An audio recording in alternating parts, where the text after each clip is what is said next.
and welcome here to TalkFCB, and welcome back to the channel here today, guys, where of course we need full reaction to Barca's stunning win against Villarreal by 5-1 on Sunday. And today we're going to be talking about Lamine Yamal, some of the treatment that he had to go through on Sunday, also about Raphinha and the leadership qualities we are starting to see from him. But of course, guys, we also must talk about the latest on Marc-Andre Ter Stegen, the severity of that injury, what it means for our season, and certainly there are many things I want to address right now about this Ter Stegen situation, including exactly who could replace him. Lots of interesting names are being mentioned in the media, and we're going to be talking about it all here today. So get comfortable and let's do this. But I want to start first of all, guys, with some very special super thanks donations coming in on the channel. We have more support here from Eric. I really appreciate it, my friend. More support from Nigeria. I'm really happy with what Flick has brought to the team. No excuses. Just keeping the work going. And right here, Jamie is in his prime, coming in with the braces, posting twice a game now, at least.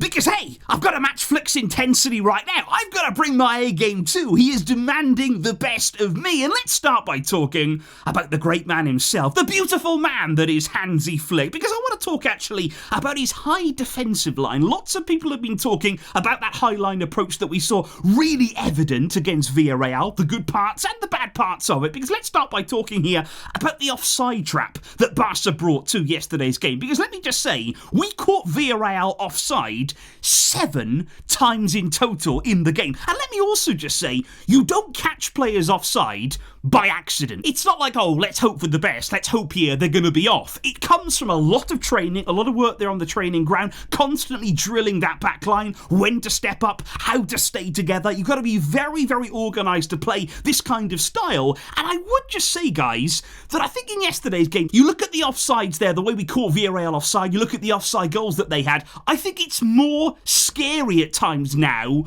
because of the way the game is, because we let things go now that we have VAR. You know, it makes you more nervous when we let the play go on. Villarreal can go and score, but then the flag comes up. That makes it more nerve-wracking, because otherwise I think we'd see consistently here Barca catching teams offside and doing it very effectively indeed. But of course with VAR, what you do get is the hope that you'll get the right decision every time when it comes to offside. So it should actually suit high lines even more with the technology that we have in today's game. So Barca doing really well there with that high line, staying disciplined and staying very organised. But I think Flick would admit yesterday it wasn't a perfect performance, you know, defensively there from the team, because Villarreal were able to play through us far too easily at times. They were constantly looking to get in behind us, and sometimes they were breaking through. It was becoming a bit of a problem, and I think that all comes right now in not really being able to press exactly as we would like. I think the energy levels on Sunday played a real part of that. I think everybody is as well, still getting accustomed to what Flick wants to do. We're still adapting to his system. Every game it should improve there, but I think mainly it came down to the midfield in yesterday's game. Obviously we were not at full strength, we were not at maximum capacity, and you need that midfield functioning absolutely perfectly to stop teams playing through and to look after the ball well in key areas, things that we weren't quite doing efficiently yesterday. So that's something, of course, that we are going to work on. But I've got to say, guys, given the circumstances yesterday and given the lineup, I think the result is extraordinary. For Barca to win 5-1, you look at the defence that we started last night's game with. Flick started there with Koundé, Sergi Dominguez, Inigo Martinez, Gerard Martin. I mean, already, that's a really bold approach. Away at Villarreal, Hansi Flick there, that takes some confidence to actually do that and say, you know what, I'm going to rotate most of my backline away at Villarreal. I mean, that is a huge statement. But by the way, guys, that's the kind of coach that he is. He is brave, he is bold, he is willing to take risks. And I think even yesterday, he almost said, you know what, we're going to concede chances, it will happen, but I tell you now, we're going to create more, and we are going to score more in yesterday's game. That's what it felt like there. He was saying Villarreal can come at us, they can try and attack us,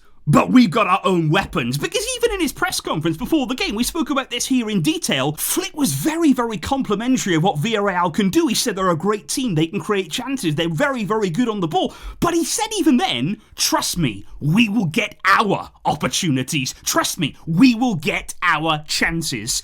And for me, Flick, he exudes confidence. He actually gives everybody around him more belief. And that's what we're seeing right now. You imagine back in the dressing room having a coach in charge right now that is basically saying, look, I don't really care what they do. They can attack. They can come forward. They might even score goals. We don't care. Look what we can do. Look what we can create. Look what we can score. And that is why, even yesterday, Barca conceded against Villarreal. At the start of the second half there was an onslaught. Villarreal were creating chance after chance after chance. But never did the Barca heads drop. Never there did we feel as though we're done now. We can't get out. This is not our game anymore. It was almost as though we're rolling with the punches. We're going to take some of them on board, but we are ready to stick to the plan here, and we will still have our chances. We will still keep attacking, and we will put ours away. We scored 5. We scored 5 goals away at Villarreal with an injury-impacted team. And it was incredible.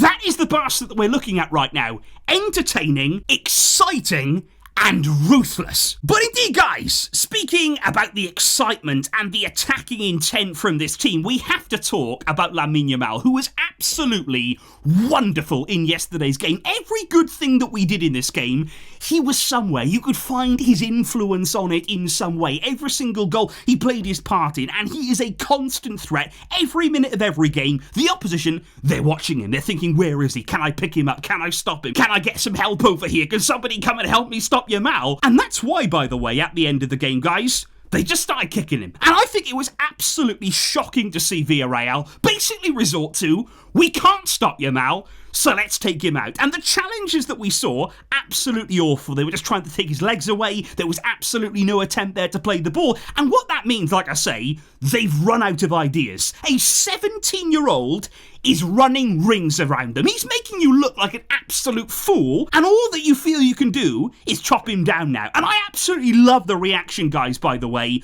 of Yamal's teammates yesterday. When this was going on, when this was happening over and over again, you've got Koundé rushing towards Yamal to defend him, and Raphinha, I mean, he was livid. He was absolutely fuming there. He stormed over to the scene. He was willing to throw hands. He really, really was. He was having absolutely none of it. And could you imagine what Gavi would have been like if he was out there in yesterday's game? And that's what we've got to do. We've got to come together here. We have to make sure that as a team, we are protective of Lamine Yamal and every player. We've got to stand up for each other here. And I think already that shows the unity of this squad, the fight, the work. Because not only are they playing for each other, not only are they attacking together, defending together, but they are also defending each other. And that's what we've got to do. We've got to stick together in every single way. And it was great to see the team backing up Yamal. And I think the two players that we have discussed there in that defence of Lamine, we've got to talk more about them, because I had a fantastic super thanks here coming in. Really, really appreciate the kind support, saying that Raphinha is a true captain. And if you can name me a better right back than Jules Koundé right now,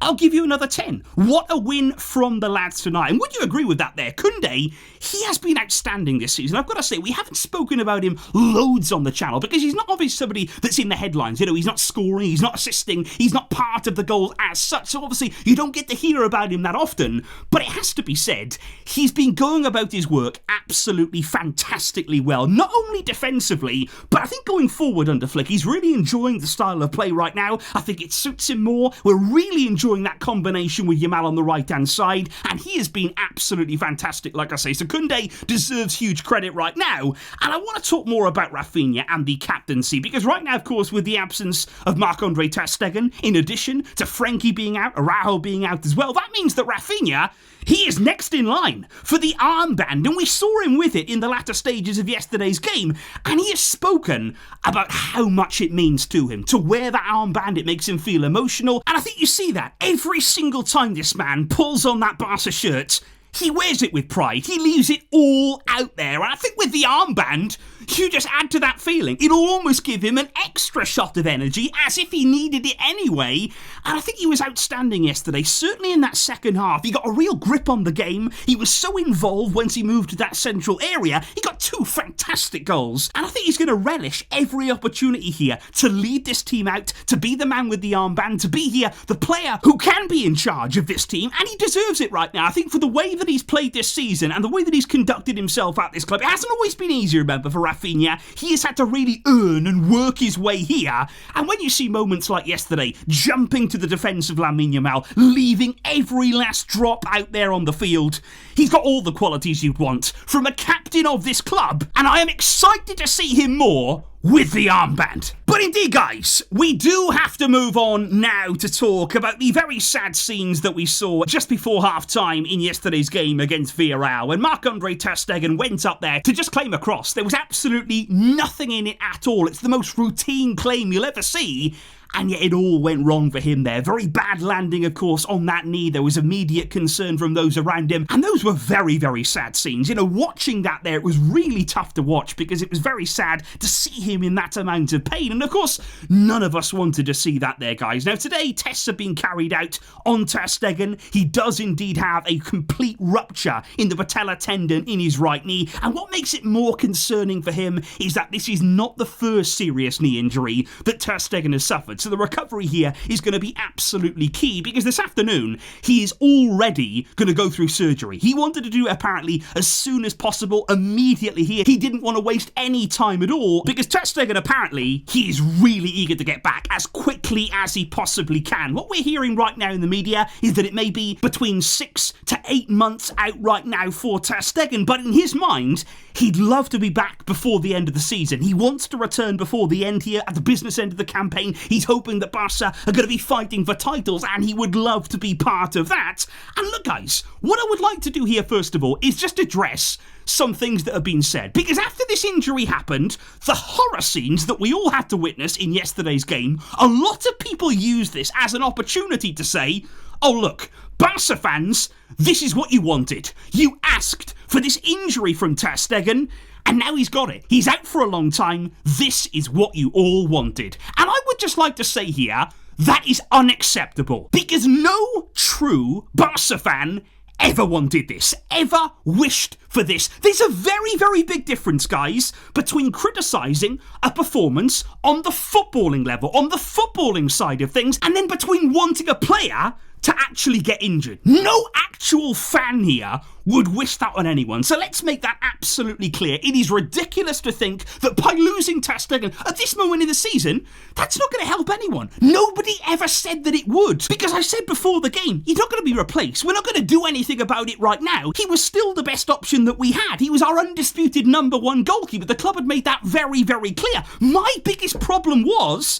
the lack of planning. As always at Barca, my issue was that we've never even thought about what it's going to be like to replace Ter Stegen. That we've never even thought maybe we need to be looking at goalkeepers. Because just look, I'll give you an example here. Look at what Liverpool did back in the summer. They signed there a top goalkeeper, Marc-Andre, already for when Alisson does eventually move on. Now Alisson, he hasn't gone anywhere yet. He is still playing at a really high level. And think about everything that he's done for their club. And yet, Liverpool are already thinking ahead, okay, but that time is going to come. And we're already thinking about it, and we're already preparing for it. That was my biggest problem here, that Barca, it had never even entered their minds, really, until now. Because I have had already some super thanks coming in here suggesting potential replacements for Ter Stegen, either in the coming season or in the long term. There's plenty of shouts in the Barca fan base here for Emi Martinez, of course, of Aston Villa, and most notably Argentina. Alvaro Valles, we are going to be talking about him today. Lots of shouts for him as well. Thank you very much there for that support. Now, right now, if Barca want to go immediately into the market and bring in a goalkeeper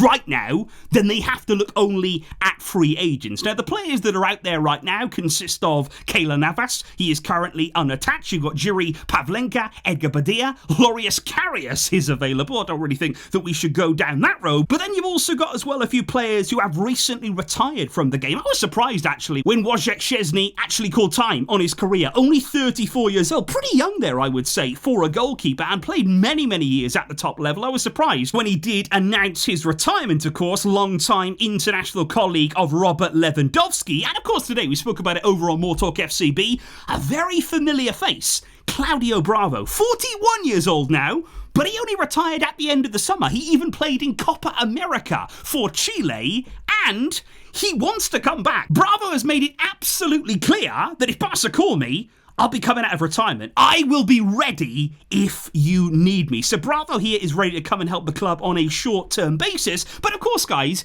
you could wait until the January transfer window. That's possible. You don't have to get somebody now. You could maybe play with Peña until January, then go into the window, then get more quality that is available to you. And the big name right now, it has to be, like I say, Alvaro Valles, who currently plays his football at Las Palmas. And I would say of every goalkeeper, he's probably the best, most realistic option for Barca at this stage, because not only in terms of his ability, I think he's an excellent goalkeeper, he's a really good distributor of the ball, he suits our style of play in that way, but he's also a terrific shot stopper. He has pulled off some absolutely marvellous saves during his time at Las Palmas, and he's at a really good age of 27, comes with a bit of experience, but he's also not over the hill, far from it.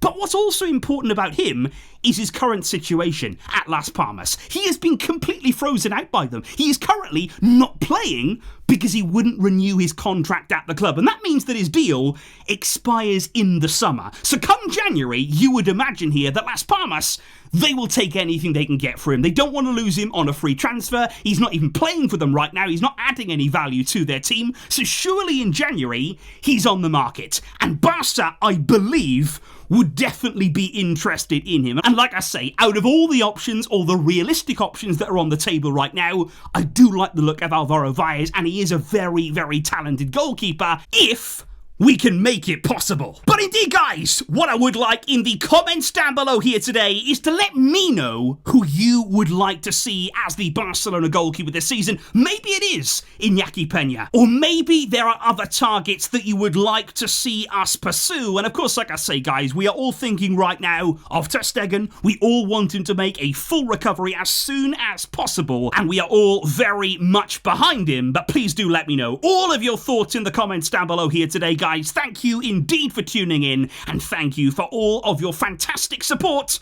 Let's keep on going, let's keep on pushing, and let's keep smiling, because we have Hansi Flick ball at our club. I will catch you all soon, but until next time, as always, Vejska, el Barça.